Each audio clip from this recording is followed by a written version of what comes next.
నమస్తే. నిరంతరం మహాజనపక్షం MSP news YouTube channel. ఈరోజు మనం ఆంధ్రప్రదేశ్లోని విజయవాడలో ఉన్నాం. ఈరోజు ఎంఆర్పిఎస్ రాష్ట్ర కార్యవర్గ సమావేశం జరుగుతుంది.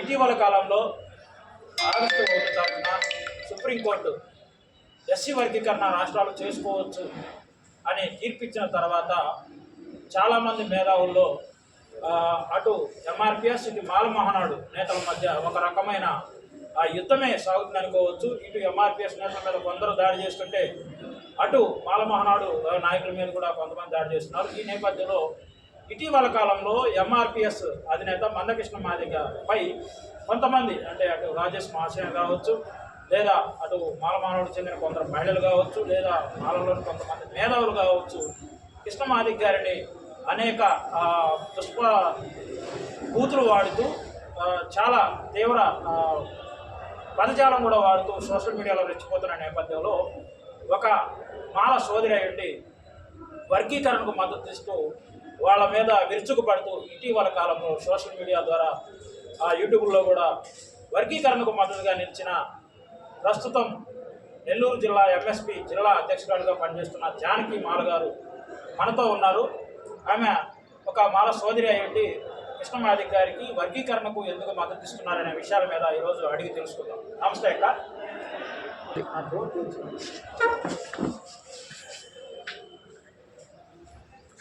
నమస్తే, నేను జానకి మాల, మహాజన సోషలిస్ట్ పార్టీ నెల్లూరు జిల్లా నుంచి విజయవాడ అత్యవసర రాష్ట్ర సదస్సుకి విచ్చేశాను.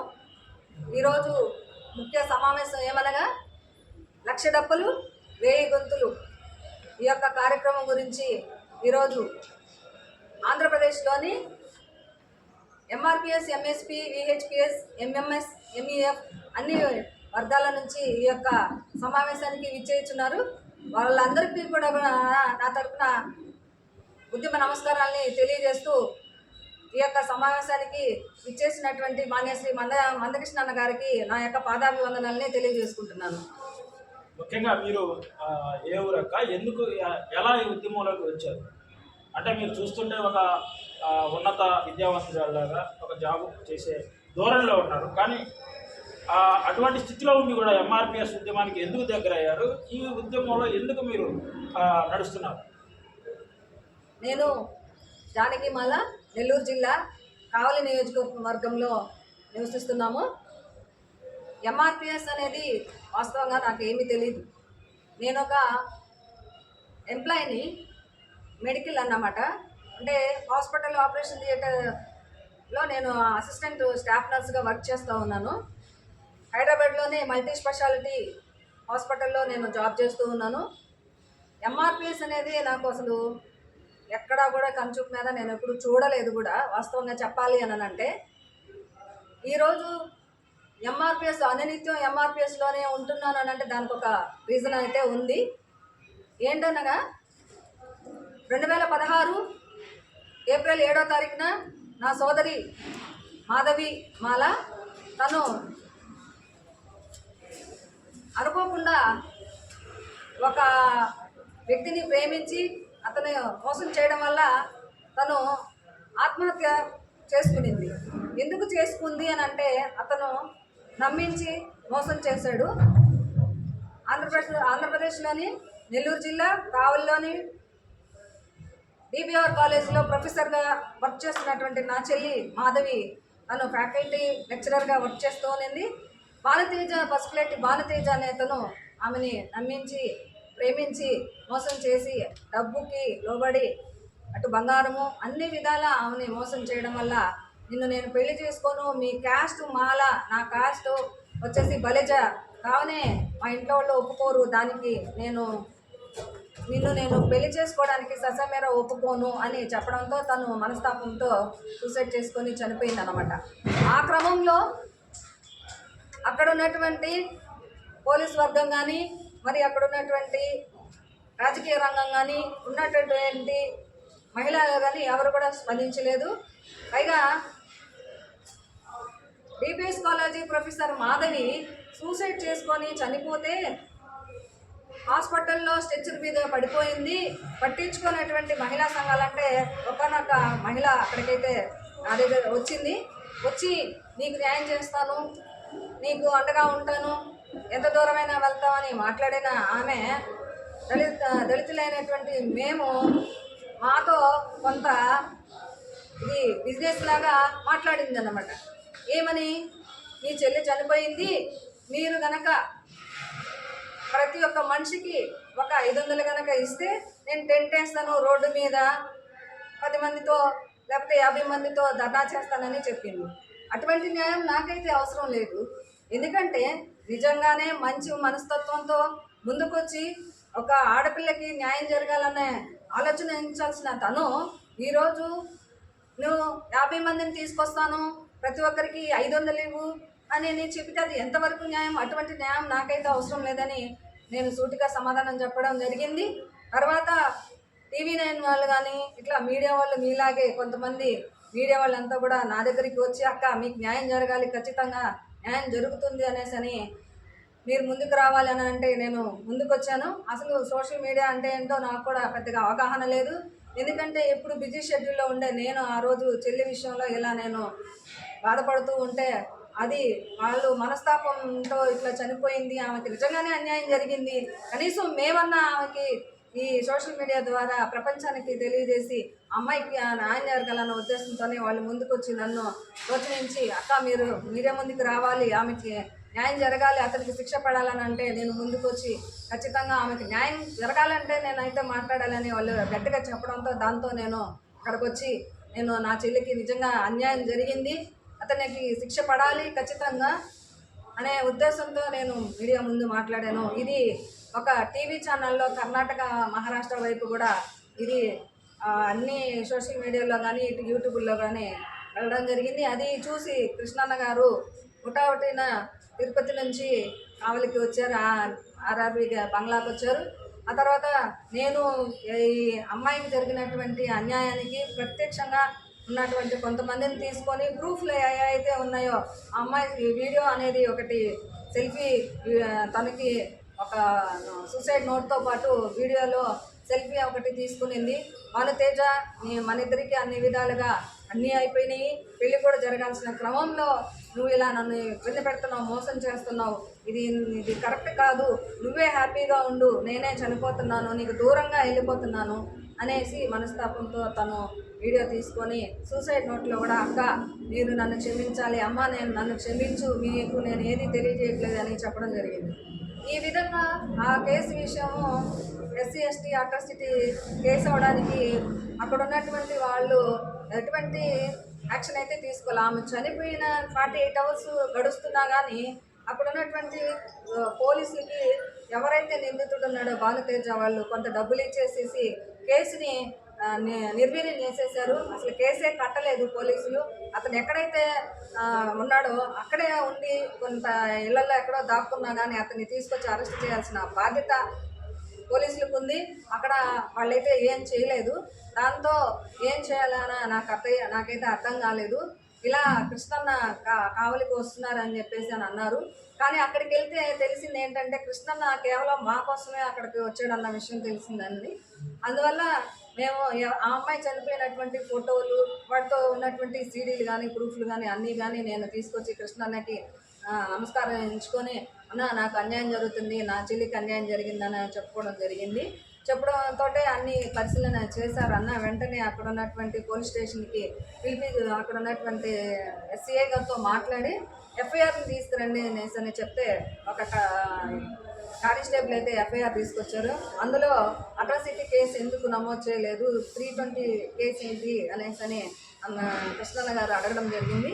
వాళ్ళు ఖచ్చితంగా చేస్తామన్నా తను వచ్చేసి క్యాస్ట్ సర్టిఫికేట్ అనేది తీసుకొస్తే కనుక మేము SC ST అట్రాసిటీ కేసు అయితే నమోదు చేస్తాం అనేసి చెప్పడం జరిగింది. అక్కడ వచ్చేసి కృష్ణన్న గారు ఆ విధంగా నాకు అదే ఫస్ట్ టైము నేను కృష్ణన్న గారిని అయితే చూడటము. ఎప్పుడు కూడా నేను పెద్దగా పట్టించుకోము. ఎందుకంటే రాజకీయంగా కానీ అటు సామాజికంగా కానీ ఎంతోమంది నాయకులు వస్తూ ఉంటారు, పోతూ ఉంటారు. కానీ వాళ్ళు ఏ పనుల మీద వస్తుంటారు, వెళ్ళిపోతూ ఉంటారు. ఈయన కూడా అలాగే వచ్చాడులే, మనకేం న్యాయం చేస్తారులే అని నేను పెద్దగా పట్టించుకోలేదు. అన్న కృష్ణన్న గారిని కూడా చూడడం మటుకు ఆ రోజే ఫస్ట్ టైం నేను చూడడము. కానీ అక్కడ చాలామంది అన్న వాళ్ళంతా ఉన్నారు. అక్కడ కూడా అన్నని కలవంగానే అన్నండి మీకు ఖచ్చితంగా న్యాయం చేస్తానమ్మా రామ్ అని చెప్పి నా కుటుంబ సభ్యులందరినీ కూడా కూర్చొని పెట్టుకొని వెంటనే ఆ ఎఫ్ఐఆర్ చదివి సిఏ గారితో మాట్లాడి తక్షణమే కేసు కట్టి అతన్ని ఇమీడియట్గా యాక్షన్ తీసుకొని అరెస్ట్ చేయాల్సిందిగా. అంతకుముందు ఎవరు పట్టించుకోలేదన్న. అటు కొంతమంది ముందుగానే ఇట్లా జరిగింది, అమ్మాయి ఎప్పుడైతే చనిపోయిందో ఇది కేసు అవుతుంది అనేసి తెలిసి ముందుగానే వాళ్ళు అప్రమత్తమయ్యి వాళ్ళు వెళ్ళి పోలీసుల్ని కలిసి ఆల్రెడీ డబ్బులు కూడా ఇచ్చేసేసారని, కేసు క్లోజ్ అయిపోయింది, మీకు న్యాయం జరగదని అన్నారు. ఇంకో విషయం ఏంటంటే ఎవరైతే అక్కడ మహిళా సంఘాలు ఉన్నారో వాళ్ళతో పాటు కూడా ఒక మాల సోదరుడు అక్కడికి వచ్చాడు. వచ్చి అతను నీకు న్యాయం చేస్తాము, అటు మా మహిళా నాయకురాలు ఉంది, ఇటు నేనున్నాను, ఇద్దరం కలిసి మీకు న్యాయం చేస్తాము పోలీస్ స్టేషన్కి వెళ్ళారు. అక్కడికి వెళ్ళిన తర్వాత మమ్మల్ని కూడా రమ్మని చెప్పారు. అక్కడికి వెళ్ళాము. వెళ్ళిన తర్వాత ఇంత మాట్లాడితే ఏం జరిగింది అని అంటే నీ చెల్లె తొందరపడి సూసైడ్ చేసుకుంది అన్నట్టుగా చెప్పుకొచ్చారు. అది నాకు చాలా బాగా. అంటే ఇప్పుడు ఉన్న బడ్జెట్ ఇప్పుడు వెలుగులోకి వచ్చిన మాల నాయకులు కానీ మాలమోహన నాయకులు కానీ ఇటువంటి విషయాల్లో గట్టిగా నిలబడి పోరాటం చేయట్లేదు అనుకోవచ్చా? ఖచ్చితంగా. ఎందుకంటే ఫర్ ఎగ్జాంపుల్ ఆ మాల సోదరుడే ఆ సరౌండింగ్లో అంటే కావలి నియోజకవర్గంలో మాల అని చెప్పుకొని నేను అన్నిటికీ నిలబడతాను, మంచికి చెడుకి చూస్తాను అన్న వ్యక్తే అక్కడికి వెళ్ళేసరికి అక్కడ వాళ్ళతో చెయ్యి కలిపి కేసునే రూపుమాపులు లేకపోకుండా అన్ని ఉన్నటువంటి సాక్ష్యాలన్నింటినీ కూడా నిర్వీర్యం చేశాడు. ఇప్పుడున్న పరిస్థితుల్లో మేమే అంబేద్కర్ వారసులు, మేమే అంబేద్కర్ని మా వారసుడు లేదా అంబేద్కర్ మార్గంలో మేము నడిచే వాళ్ళం అనేవాళ్ళు మరి ఒక అంబేద్కర్ వారసురాలకి అన్యాయం జరిగితే స్పందించలేని స్థితిలో ఉన్నారా?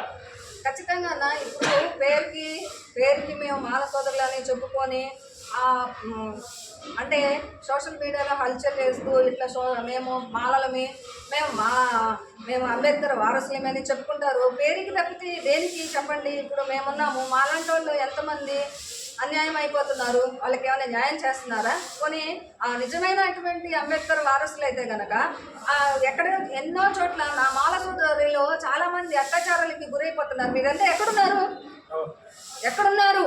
నా చెల్లి చనిపోయింది, మరి మీరు కూడా మాల సోదరులే కదా, మీరు ఎందుకు రాలేదు, ఎందుకు న్యాయం చేయలేదు అని అడుగుతున్నాను నేను.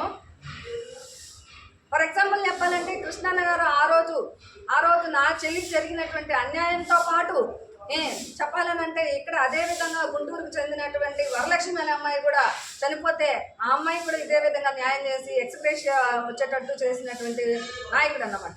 ముఖ్యంగా నేను ఈరోజు ఎంఆర్పిఎస్లోకి వచ్చి నేను ఒక జిల్లాలో అధ్యక్షురాలిగా పనిచేస్తున్నానంటే దానికి కారణం ఏంటంటే ఆ రోజు నా చెల్లిని చనిపోయినా కానీ నా కుటుంబాన్ని ఆదుకోవాలన్న ఉద్దేశంతో కృష్ణన్న కావలి వచ్చి నాకు చెప్పినటువంటి మాటలు ఏంటంటే అక్కడ ఉన్నటువంటి తోటి ఎంఆర్పిఎస్ అన్న వాళ్ళందరినీ ఇష్టం వచ్చినట్టు మీరు నాయకుల దళిత సోదరి అన్యాయంగా చనిపోతే మీరు ఆదుకునేటువంటి మనస్తత్వం మీకు లేదా తోటి సోదరి కదా అని ఆ యొక్క అన్న వాళ్ళందరినీ కూడా కోప్పడ్డారు. దాని దగ్గర నాకు ఆశ్చర్యం కలిసింది. ఈరోజు ఎటువంటి రాజకీయంగా కానీ లేకపోతే సామాజికంగా ఉన్నటువంటి ఇంట్లో ఒక మనిషిని మనతో పాటు మన పని మనిషినే ఒక మాట అంటే పడని అటువంటి రోజులు ఇది. అటువంటిది తోటి నాయకులే కార్యకర్తలు అనేసి కూడా చూడకుండా ఒక మాల సోదరికి న్యాయం చేసే క్రమంలో తోటి ఎంఆర్పిఎస్ నాయకులను గద్దించిన అంటే ఎస్సీలోని అన్ని కులాలతో పాటు సమాజంలోని ఏ వర్గానికి అన్యాయం జరిగినా కానీ ఖచ్చితంగా నిలబడే వ్యక్తి మందకృష్ణ మాదిగ గారు. ఖచ్చితంగా. ఎందుకంటే కేవలం పోనీ నా ఒకదానికి అనుకుంటే కాదు, అక్కడ తోకల అనూష అనే అమ్మాయి ఇదే విధంగా ఒక అతని చేత ప్రేమించబడి అతను మోసం చేసి ఎవరు లేని ఇంట్లో అమ్మాయిని బాత్రూంలో ఉరేసి చంపేసేసాడు. అది ఎవరు వచ్చి సాయం చేయలేదు. మరి కృష్ణమాదిగ గారు ఎందుకు వస్తున్నారు? మీరంతా అంబేద్కర్ వారసులే కదా. అరే ఆ అమ్మాయి కూడా తోటి దళితురాలు, మరి అలా తన ఎందుకు మీరు ఆదుకోలేదని నేను అడుగుతున్నాను. అదేవిధంగా అంటే ఇప్పుడు ఎవరైతే నాయకులు ఉన్నారో ప్రతిసారి ఏమంటారంటే కారం చూడులో మాదిగలకి కారంచూడులో మాదిగలకి అన్యాయం జరిగితే మాలో ఉన్నారు, చుండూరులో జరిగితే ఇవన్నీ తీసుకొస్తున్నారు. అంటే అప్పుడు ఎంఆర్పిఎస్ కొట్టలేదు, పుట్టినా కానీ కొంత న్యాయం చేసింది. కానీ ప్రజెంట్ ఉన్న సిచ్యువేషన్లో ఎవరికి అన్యాయం జరిగినా మాట్లాడేది కృష్ణమాదిక్ గారు అనేది మీరు చెప్తున్నారు. అవునన్న, ఖచ్చితంగా అన్న. ఎందుకనంటే నేను ఈరోజు కృష్ణన్న గారిని చాలా అభిమానిస్తాను, గౌరవిస్తాను. ఎందుకనంటే కేవలము ఎంఆర్పిఎస్లో ఉన్నటువంటి మాదిగలకే కాకుండా అగ్రవర్ణాల్లో అంటే 59 కులాల్లో ఉన్నటువంటి దళితులందరినీ కూడా ఆయన ఏ సమస్య వచ్చినా కానీ ఆకట్టుకుంటున్నాడు. అటువంటి నాయకుడు కదా ఇటువంటి సమాజానికి కావాల్సింది. ఎందుకు అనంటే ఫర్ ఎగ్జాంపుల్ చెప్పాలనంటే గుంటూరులో మాలల సోదరుడు అతను ఇద్దరు కూడా అంటే ఒక మాదిగా చెల్లె ఒక మాల సోదరుడు ఇద్దరు కలిసి ప్రేమించి వివాహం చేసుకున్నాడు. ప్రణవ్, అబ్బాయి పేరు కూడా ప్రణవ్, మిరియాలు కూడా చేసుకుంటే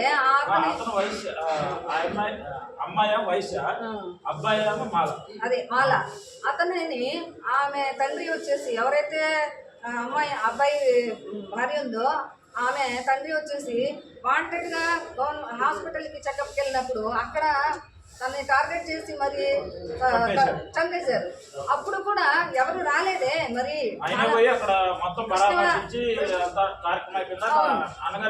ఖచ్చితంగా కృష్ణన్న గారు పాడి మోసారు, ఆ యొక్క కార్యక్రమాల్లో పాల్గొన్నారు. చివరి దాకా కూడా ఉండి ఆ యొక్క దహన సంస్కరణలు అంతా కూడా పూర్తి చేసుకొని వచ్చినటువంటి కృష్ణన్న గారు. ఇంకా చెప్పాలంటే ఈరోజు ఎక్కడ ఏ సమస్య ఉందంటే కృష్ణన్న గారే కనపడుతున్నారు. వీళ్ళంతా ఫర్ ఎగ్జాంపుల్ చెప్పాలంటే మొన్న కూడా ఈ అల్లు అర్జున్ గారి మూవీ జరిగింది, అక్కడికి ఒక చంటి చనిపోయింది. మరి ఎవరు స్పందిస్తున్నారు ఈ సమాజంలో? అందరూ సినిమా హీరోల వైపు వెళ్తే కృష్ణమాదిక్ గారు కూడా చనిపోయిన వాళ్ళ హాస్పిటల్కి వెళ్ళి పరామర్శించారు. మరి నేను అనేది ఈ సమాజంలో న్యాయంగా ధర్మంగా మరి సమానత్వంతో బతకాలి కదా. మనందరం కూడా తోటి మనిషిని వాళ్ళు మనుషులు, మనం కూడా మనుషులమే కదా అన్నయ్యనేసని ఆలోచనతో మనం కూడా వాళ్ళని ప్రేమించాలి, ఆదరించాలి, గౌరవించాలి, అందరితో సమానత్వంగా వాళ్ళని మనం చూసుకోవాలనేసి నా యొక్క ఆకాంక్ష. ఓకే, ఈ విధంగా మీరు ఎంఆర్పిఎస్ లో జిల్లా స్థాయికి ఎదిగారు. జిల్లా స్థాయికి ఎదిగిన తర్వాత మీరు కృష్ణమాదిక్ నాయకత్వంలో ఏమైనా టేకప్ చేసిన న్యాయం చేసిన కేసులు ఉన్నాయి? నేనా? అంటే మీరు ఒక బాధితురాలుగా కృష్ణమాదిక్ గారికి వెళ్ళినప్పుడు కృష్ణమాదిక్ గారు మీ చెల్లికి న్యాయం చేయడంతో పాటు మిమ్మల్ని ఒక లీడర్గా ఎదిగించారు. అంటే మాదిగల్లో ఎటు కృష్ణమాదిక్ గారు కాబట్టి మాదిగలు ఆయన అనుకుంటారు లీడర్గా ఎదుగుతారు. కానీ ఒక సోదరికి న్యాయం చేయడం వల్ల, ధైర్యం ఇవ్వడం వల్ల ఆమె ఇప్పుడు 10 మందికి న్యాయం చేసే స్థితిలో ఉన్నారంటే ఇది చాలా గొప్ప విషయం కదా. పక్కన వాళ్ళు కూడా నాయకులుగా ఎదుగుతున్నారు కదా. అవునన్నా, అది ఒక మహిళ. అవును, ఎందుకంటే కృష్ణన్న గారి ఉద్యమంలో పనిచేయడానికి ఒక కారణం అయితే ఉంది. అది ఏంటి అని అంటే కృష్ణన్నని నేను చాలా చోట్ల చాలా విధాలుగా ఆయన ఒక మాదికలకి నాయకుడే కావచ్చు, కానీ మనం న్యాయంగా చూసుకుంటే చాలా చోట్ల ఆయనే కనపడుతున్నారు. ఎక్కడైతే అన్యాయం జరిగిందో అక్కడ తోటి మాలలకి అట్లా అన్యాయం జరిగితే అక్కడ ఉంటున్నారు. ఫర్ ఎగ్జాంపుల్ చూసుకోవాలనంటే కర్ణాటక మహారాష్ట్రలోని ఒక చిన్న 3వ తరగతి చదువుతున్నటువంటి బాలుడు రెండు కుండలు ఉంటాయి, ఒకళ్ళు ఎక్కువ కులం ఒకళ్ళు తక్కువ కులం అనేసి పిల్లలకి టీచర్లకి ఉంటుంది. ఆ చిన్నవాడికి తెలియక మంచినీళ్ళు తాగినందుకు ఆ అబ్బాయిని టీచర్ కొట్టాడు. ఆ అబ్బాయి ఐసీయూలో ఉండి చనిపోయాడు. దానికి కారణము టీచరే. కానీ అతను ఏం చేయలేకుండా వదిలేస్తే కృష్ణన్న గారు అక్కడికి వెళ్ళి అక్కడ కుటుంబాన్ని పరామర్శించి మరి ఇక్కడ కూడా మనందరం కూడా ర్యాలీలు చేసాం, క్యాండిల్స్ పెట్టుకొని ర్యాలీలు. మరి అట్లానే చూసుకుంటే కనుక ఏంటి రెడ్డి ప్రియాంక రెడ్డి, ఆమె ఒక రెడ్డి కదా. మరి వాళ్ళని కూడా వెళ్ళి పరామర్శించారు కదా. నాయకుడు అంటే కేవలం మాదిగలకే కాదు, అన్ని వర్గాల వారిని ఆదుకుంటున్నారు, హక్కును చేర్చుకుంటున్నారు, న్యాయం చేస్తున్నారు. కాబట్టి కావున నేనైతే చేస్తే కృష్ణన్న గారి ఉద్యమంలోనే ఇటువంటి మంచి పనుల కోసమే నేను న్యాయం కోసం, ధర్మం కోసం పోరాడేటువంటి ఎంఆర్పిఎస్లోనే నేను పనిచేస్తాను. నేను చనిపోయేంత వరకు కూడా ఈ ఎంఆర్పిఎస్లోనే ఉంటాను. నాకు అందరూ కూడా నాకు సమానత్వమే, ఒకరు ఎక్కువ తక్కువ అనేది లేనే లేదు. ఎవరు ఎక్కువ ఎవరు తక్కువ, అందరము అన్నమే తింటున్నాము, అందరము గాలినే పీలుస్తున్నాము, అందరం కూడా ఇది ఒక భూమి మీదనే అందరి మధ్యలో మనం బతుకుతున్నాం. వాస్తవంగా చెప్పాలనంటే మనం దళితులం ఎక్కడ ఉండాలి? ఎక్కడో ఊరు చివన ఉండాల్సిన వాళ్ళం, మనం బతకాల్సిన వాళ్ళం. మనకి రాజ్యాంగం అనేది అంబేద్కర్ ఇచ్చినటువంటి ఒక గొప్ప ఇదేనమాట. దాన్ని మనం నిలబెట్టుకోవాలనంటే ఈ సమాజంలో నలుగురితో పాటు మనం కూడా అందరికీ సమానత్వంగా ఉండాలి, అందరికీ కూడా సహకరించి సమానత్వంగా కోరుకొని మనం ముందుకెళ్ళాలి. తప్పితే ఒకరు ఎక్కువ ఒకరు తక్కువ అని చెప్పడానికి నువ్వెవరు అసలు? వాస్తవంగా చెప్పాలంటే నీకెంత అధికారం ఉందో అవతల వ్యక్తికి కూడా అదే అధికారం ఉందనేసి ఫస్ట్ ఆఫ్ ఆల్ మనం తెలుసుకోవాలి. ఎందుకంటే వాళ్ళు దళితులు, వీళ్ళు దళితులని కాదు ఇక్కడ. ఎవరు ఎక్కువ ఎవరు తక్కువ. ఈరోజు 30 సంవత్సరాల నుంచి కృష్ణన్న గారు దళితులైనటువంటి మాదిగల్లో ఎస్సీ రిజర్వేషన్ కోసం పోరాడుతున్నారని అంటే నిజంగా వాళ్ళకి అన్యాయం జరుగుతుంది ఈ సమాజంలో. 30 ఏళ్ళు ఎవరు బయటికి రాని వాళ్ళు ఇప్పుడు ఓవర్ నైట్ వర్గీకరణ వచ్చిన సమయంలో ప్రతి ఒక్కరు మేధావులుగా వచ్చి కృష్ణ మాదిగ చదువు లేదు, ఆయన నిశాని అని, లేదా ఇన్ని కోట్లు సంపాదించడని, లేదా బీజేపీ తోత్తని, ఇవన్నీ మాట్లాడుతుంటే ఒక మాల సోదరుడు మీకు ఏమనిపిస్తుంది? ఎందుకంటే మీరు కృష్ణమాదిగ నాయకత్వంలో పనిచేస్తున్నారు, మీరు కూడా కొంతమంది న్యాయం చేసే స్థితిలో ఉన్నారు, ఏది కార్యాచరణలో ఉన్నారు.